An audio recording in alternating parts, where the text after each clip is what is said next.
Buenos días. En primer lugar, también quería sumarme a los agradecimientos que han hecho también mis predecesores en el uso de la palabra, a la Junta y al doctor Raúl Andrade, y también muy especialmente al doctor Albillos, que ha tenido la gentileza de proporcionarme algunas de las excelentes diapositivas que les voy a comentar a continuación.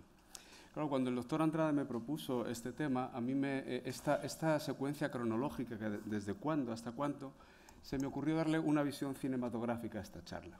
Entonces yo les quiero comentar algunos aspectos relacionados con el actor principal de esta película, es decir, los betabloqueantes. Les quiero también hacer algún comentario a cómo encaja el actor en la historia natural de la cirrosis, es decir, el guión de la propia película, y ya propiamente dicho lo que es contarles la película, desde cuándo y hasta cuándo se deben utilizar los betabloqueantes en este tipo de pacientes. Empecemos por el actor. Dicho de otra manera, ¿cuáles son los efectos relevantes de los betabloqueantes en la cirrosis o cómo le va el papel al actor? Bueno, en esta diapositiva les pretendo expresar la ubicuidad de los efectos de los betabloqueantes en los pacientes con cirrosis. Como saben, existen receptores beta en prácticamente todos los lugares del organismo y concretamente en lo que respecta a la cirrosis afectan a muy diferentes partes de los diferentes órganos que tienen un papel en la cirrosis. El primero de ellos es el corazón.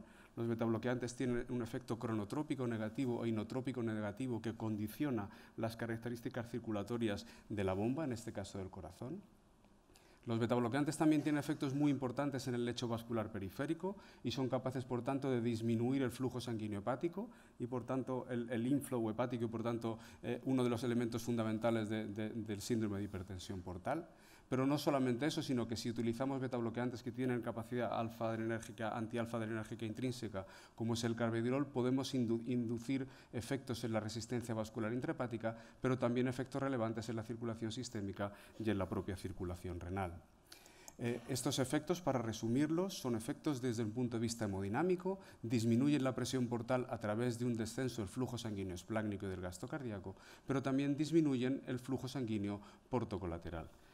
Y su objetivo fundamental desde este punto de vista y su consecuencia deseable es disminuir la hemorragia y la mortalidad por hemorragia. Pero como todos los buenos actores, los betabloqueantes son capaces de adaptarse a papeles dramáticos y a papeles cómicos y también tienen efectos no hemodinámicos, que les voy a comentar a continuación, que se asocian a un descenso en la translocación bacteriana y a la disminución del estado inflamatorio y, por tanto, más allá del efecto sobre la hemorragia por varices, pueden tener efectos deseables sobre la disminución de la mortalidad no relacionada con la hemorragia y del riesgo de peritonitis bacteriana espontánea. Aquí vienen algunos aspectos que quisiera clarificar de manera muy importante y es la necesidad de utilizar betabloqueantes no cardioselectivos en la cirrosis. ¿Por qué es esto así? Los betabloqueantes tienen un efecto beta 1, que son la disminución y cuyo efecto se ejerce fundamentalmente a través de una disminución del gasto cardíaco, del flujo sanguíneo esplácnico y por tanto un descenso de la presión portal, pero no hemos de olvidar el efecto beta 2, que es extremadamente importante, puesto que además de producir una vasoconstricción arteriolar esplácnica y disminuir el flujo sanguíneo hepático, tiene un efecto también vasoconstrictor sobre las colaterales portosistémicas. Dicho de otra manera, el efecto beneficioso de los betabloqueantes no solamente se ejerce sobre el flujo hepático, sobre la presión portal, sino también sobre el flujo portocolateral. Y estos son datos conocidos hace muchos años, un estudio ya de hace más de 20 años publicado por el doctor Faust Feu, en el que analiza de manera muy elegante cómo los efectos de los betabloqueantes van más allá de su efecto respondedor sobre la presión portal. De tal manera que en barras blancas ven ustedes el efecto de los betabloqueantes en los enfermos no respondedores. Y como pueden ver, a pesar de un descenso moderado de la presión portal, incluso los pacientes no respondedores presentaban descenso de la presión en las varices y descenso del flujo sanguíneo de la vena ácigos, efectos que son claramente beneficiosos en pacientes con cirrosis y varices esofágicas. Y además, también esta son información del grupo del doctor Agustín Albillos, se puede ver cómo los betabloqueantes en el ámbito experimental tienen efectos muy relevantes en elementos fisiopatológicos claves de la enfermedad hepática avanzada, como es la existencia de translocación bacteriana y el sobrecrecimiento bacteriano intestinal. Y como pueden apreciar, la utilización de betabloqueantes, propranolol en concreto, en un modelo experimental de rata con cirrosis, atenuaba de manera marcada la translocación bacteriana, mejoraba el tránsito intestinal, el tiempo de tránsito intestinal y disminuía de manera importante el sobrecrecimiento bacteriano intestinal. De tal manera que, en resumen, el actor se acopla bastante bien a la película que tiene que desarrollar, porque tanto en pacientes hemodinámicamente respondedores como en aquellos pacientes no respondedores, los beta-bloqueantes tienen efectos beneficiosos en el contexto de la enfermedad hepática avanzada. La segunda cuestión que quería abordar con ustedes era relacionado con la historia natural de la cirrosis. Bueno, todos ustedes saben que el concepto de la cirrosis y su cronología está cambiando en los últimos tiempos. Hoy somos capaces de reconocer diferentes estadios en la historia natural de la enfermedad, que van desde la lesión crónica con desarrollo de fibrosis significativa al concepto recientemente acuñado de enfermedad hepática crónica avanzada, a la cirrosis compensada y a la cirrosis descompensada. Y es evidente que esto tiene dos elementos fundamentales en su análisis. El primero es que los mecanismos fisiopatológicos y los elementos fisiopatológicos claves en cada momento de la enfermedad son distintos, de tal manera que en fases precoces de la enfermedad probablemente la fibrogénesis juega un papel muy relevante, mientras que la inflamación sistémica, como nos ha comentado hace poco el doctor Fernández, juega un papel muy relevante en las fases avanzadas de la enfermedad. Y por otra parte, además, esto dibuja diferentes escenarios pronósticos, como más adelante comentaré, de tal manera que lo que nos toca como clínicos es prevenir la descompensación, es prevenir la muerte en función de las diferentes fases o de la historia natural de la propia enfermedad. De tal manera que, y de manera muy inteligente, un grupo de investigadores europeos acuñaron el concepto de la ventana, para intentar determinar cuándo puede ser útil la utilización de betabloqueantes y cuándo puede dejar de ser útil la utilización de betabloqueantes. Y aquí existían diferentes acontecimientos fisiopatológicos que modifican su importancia a lo largo de la historia natural de la enfermedad, de tal manera que en fases precoces de la enfermedad, que están representadas aquí por esta flechita, que lo que representa es puramente el tiempo, existe una reserva cardíaca completa, no parece existir alteración del músculo cardíaco en estos pacientes, y esta reserva cardíaca probablemente decline a lo largo del tiempo. De manera especular, la translocación bacteriana intestinal es un hecho infrecuente en fases precoces de la enfermedad y progresa a lo largo de la historia natural de la enfermedad, como ocurre lo mismo con la actividad del sistema renina-angiosperona y sistema nervioso simpático, diana fundamental sobre el cual los betabloqueantes ejercen su función. No es por tanto extraño que los efectos que los betabloqueantes puedan tener en las diferentes fases de la enfermedad sean distintas, de tal manera que en una fase precoz de la cirrosis no nos encontramos muchos elementos por los cuales los betabloqueantes puedan ser eficaces. No hay translocación bacteriana, no hay hiperactividad del sistema nervioso simpático, no hay una circulación hiperdinámica que permita ejercer el efecto terapéutico. En fases más avanzadas de la enfermedad sí que existe riesgo de translocación bacteriana, existe una marcada actividad del sistema nervioso simpático y el corazón es capaz todavía de adaptarse al efecto inotrópico negativo que los betabloqueantes pueden ejercer. Mientras que en fases finales de la enfermedad es posible que, a pesar de existir elementos beneficiosos con respecto a la utilización de betabloqueantes, como el incremento de la translocación bacteriana, quizá existan elementos como el descenso de la reserva cardíaca que hagan que la utilización de los betabloqueantes pueda ser peligroso. Entonces, ¿cómo se entiende esto desde un punto de vista fisiopatológico? Bueno, pues es evidente que los efectos farmacológicos de los betabloqueantes no son iguales en pacientes con cirrosis compensada que en pacientes con cirrosis descompensada.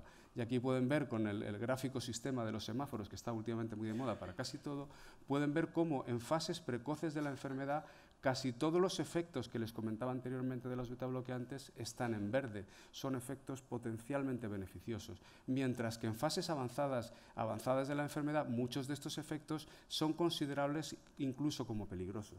Vamos con un poquito más de detalle. Vean cómo en aquellos enfermos con enfermedad descompensada el efecto agonista alfa de, por ejemplo, el carvedilol puede tener efectos deleterios sobre la hemodinámica renal o sobre la hemodinámica sistémica de los pacientes, induciendo insuficiencia renal, retención de sodio y agua o hipotensión.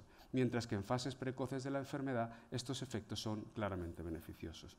¿A dónde nos lleva esto? Pues realmente a la película. ¿Desde cuándo y hasta cuándo tenemos que utilizar fármacos betabloqueantes en pacientes con cirrosis? Vamos a la fase inicial de la enfermedad, aquella fase en que, como les decía anteriormente, no existe exacerbación de los mecanismos fisiopatológicos de la enfermedad y el escenario clínico en el que nos encontramos habitualmente es el de la profilaxis preprimaria, es decir, aquellos pacientes en los cuales no existen varices y son enfermos muy compensados.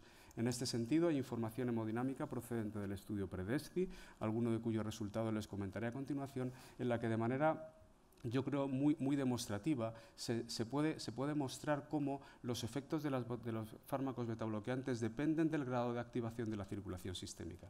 Vean, por ejemplo, cómo en pacientes con hipertensión portal leve, con menos de 10 milímetros de mercurio, es decir, en fases muy precoces de la enfermedad, el efecto de los fármacos betabloqueantes sobre la presión portal es muy modesto. Existe un descenso muy pequeño de la presión portal si lo comparamos con el que se observa en pacientes que tienen hipertensión portal algo más grave, con más de 10 milímetros de mercurio de presión. Y esto se debe fundamentalmente a la existencia de un estado circulatorio hiperdinámico que aparece en pacientes con hipertensión portal más grave con respecto a los pacientes que tienen hipertensión portal más leve, lo que indica claramente que existe activación de la diana terapéutica del fármaco betabloqueante, es decir, en este caso, la circulación sistémica. No es, por tanto, extraño, y esto explica claramente el resultado negativo del estudio de timolol, en el cual se demostró claramente que la administración de fármacos betabloqueantes no cardioselectivos, en este caso el timolol, no era eficaz en la prevención del desarrollo de varices. Sin embargo, este estudio, como saben, abrió un concepto muy importante, el de hipertensión portal clínicamente significativa, que permite definir un grupo de pacientes con más de 10 milímetros de mercurio de presión portal, que es el que tiene mayor riesgo de descompensación. Pues bien, no todo está perdido para los betabloqueantes en la enfermedad precoz. Los resultados del estudio PREDESTI, presentados el año pasado y que serán presentados también en este congreso, demuestran con bastante claridad que la administración de betabloqueantes no cardioselectivos en pacientes con cirrosis compensada es capaz de atenuar el riesgo de muerte y de descompensación en un modelo de riesgo competitivo ajustado por la mortalidad de causa no hepática en una amplia cohorte de pacientes. Por tanto, es probable que en un grupo concreto de pacientes la administración de estos fármacos tenga un impacto muy importante sobre la supervivencia de los pacientes con cirrosis. Vamos a escenarios más conocidos. El paciente con una cirrosis de gravedad intermedia, en el cual se abre la posibilidad de plantear profilaxis primaria y secundaria. No me voy a extender mucho en este sentido, porque todos ustedes saben que los fármacos betabloqueantes comparados con ligadura endoscópica son prácticamente iguales en la prevención del primer episodio de hemorragia, con una cierta superioridad de la ligadura endoscópica que no se observa a lo largo del tiempo y que no se observa en los estudios de mayor tamaño, en los estudios adecuadamente aleatorizados y estudios publicados de manera completa. Y por otra parte, no existen diferencias significativas en lo que respecta a la supervivencia. Por tanto, primer mensaje claro, los betabloqueantes son primera línea de actuación en la profilaxis primaria del riesgo de hemorragia por varices. ¿Qué hay con respecto a la prevención del resangrado por varices? Bueno, estos metaanálisis antiguos indican claramente que la utilización de betabloqueantes es superior al placebo en la prevención de la recidiva hemorrágica. Sin embargo, la cuestión no es esa.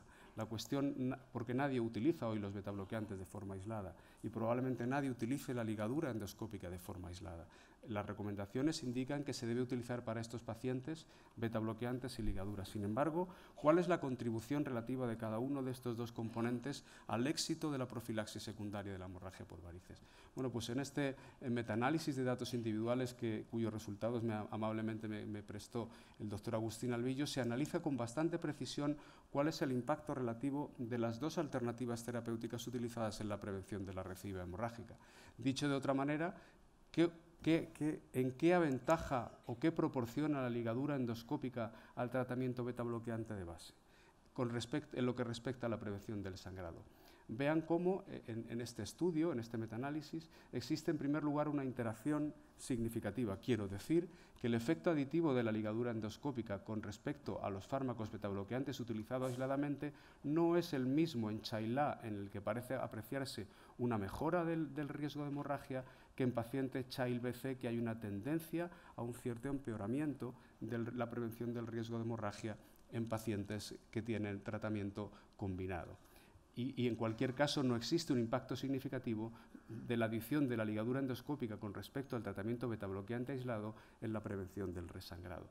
Al revés ocurre cuando el elemento comparador es la ligadura endoscópica y el elemento adicional es el fármaco betabloqueante. Vean cómo, tanto en pacientes Child-A como en pacientes Child-BC, la adición del fármaco betabloqueante mejora la probabilidad de permanecer libre de hemorragia digestiva en el seguimiento de estos pacientes. Y lo mismo ocurre de manera muy significativa en la mortalidad. No existe contribución relevante de la ligadura endoscópica con respecto a los betabloqueantes utilizados de manera aislada en términos de mortalidad, y sí existe un elemento beneficioso de los betabloqueantes cuando se compara con la ligadura endoscópica aislada. Por tanto, segundo mensaje importante que quiero trasladarles, en la prevención de la recidiva hemorrágica, el fármaco betabloqueante es la piedra fundamental del tratamiento de estos pacientes.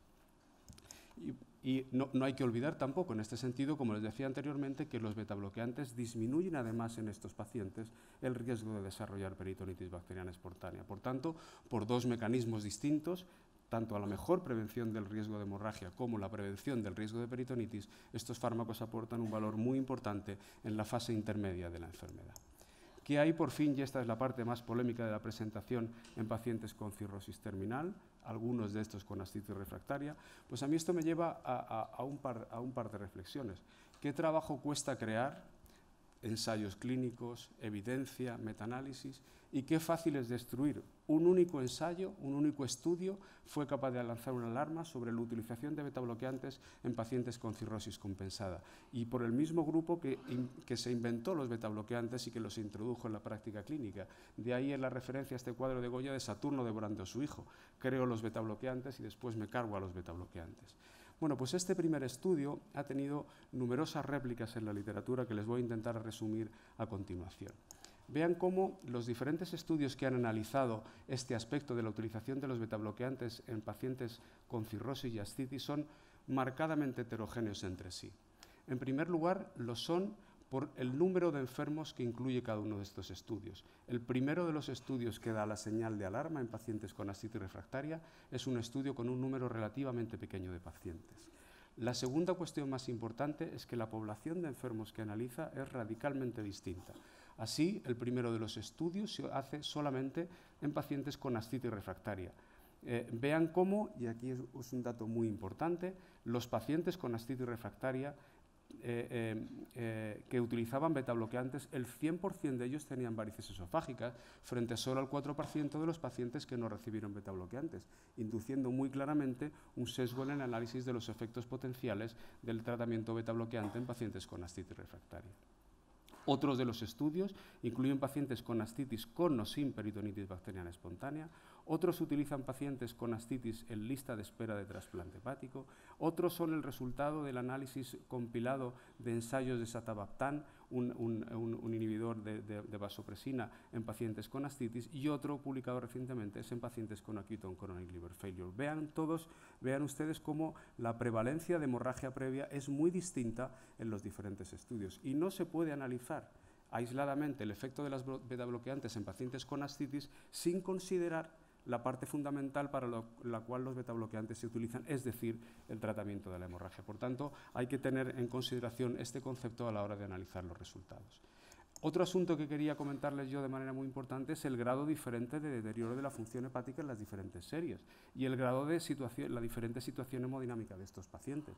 Me sorprende notablemente que en el estudio francés, con pacientes con ascitis refractaria, la presión arterial media sea de 100 milímetros de mercurio. Esto no es lo que se ve en la práctica clínica, ni es lo que está reflejado en los otros estudios que les comento en la literatura.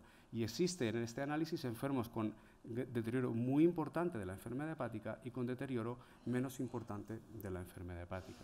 Finalmente, los resultados también son divergentes entre los diferentes estudios a la hora de analizar el impacto sobre la mortalidad de los betabloqueantes en pacientes con ascitis. El primer estudio, como les decía anteriormente, es un estudio claramente negativo, indica que los betabloqueantes en pacientes con ascitis refractaria son nocivos. El segundo de los estudios indica que en pacientes con ascitis son beneficiosos, pero nocivos en pacientes con peritonitis bacteriana espontánea.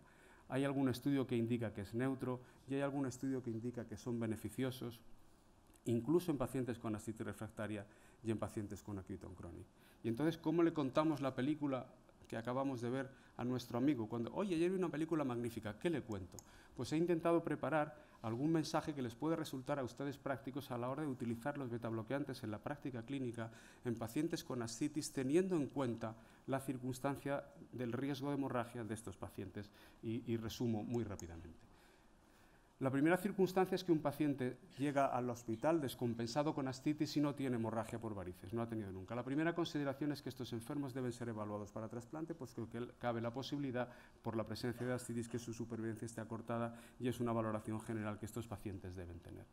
Es obligatorio, a pesar de que el paciente tenga ascitis, evaluar la presencia de varices e iniciar tratamiento con profilaxis primaria, bien con betabloqueantes o bien con ligadura. Es evidente que en un paciente con astitis, cuya condición circulatoria es distinta a la del paciente sin astitis, que no se debe utilizar carvedilol, por lo que les decía anteriormente de los efectos sobre la hemodinámica sistémica y renal, y de sentido común es no utilizar dosis altas de propranolol. Dicho de otra manera, hay que adaptar la dosis del fármaco a la condición circulatoria que el paciente tiene.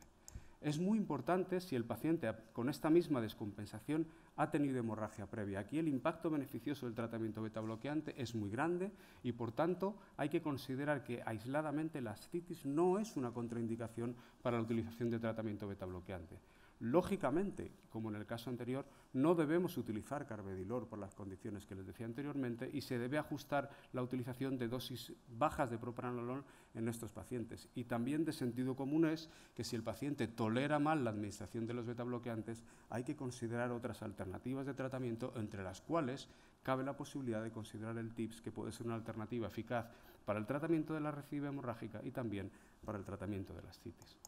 Otro asunto a considerar es si el paciente con ascitis tiene hipotensión o intolerancia a los betabloqueantes. Una vez más, les comento que es extraordinariamente importante prestar atención a la historia de hemorragia por varices. Y por último, en el paciente con ascitis refractaria, es decir, el extremo final de la historia natural de la enfermedad hepática, si el paciente hay que hacer profilaxis primaria, úsese ligadura, obviamente.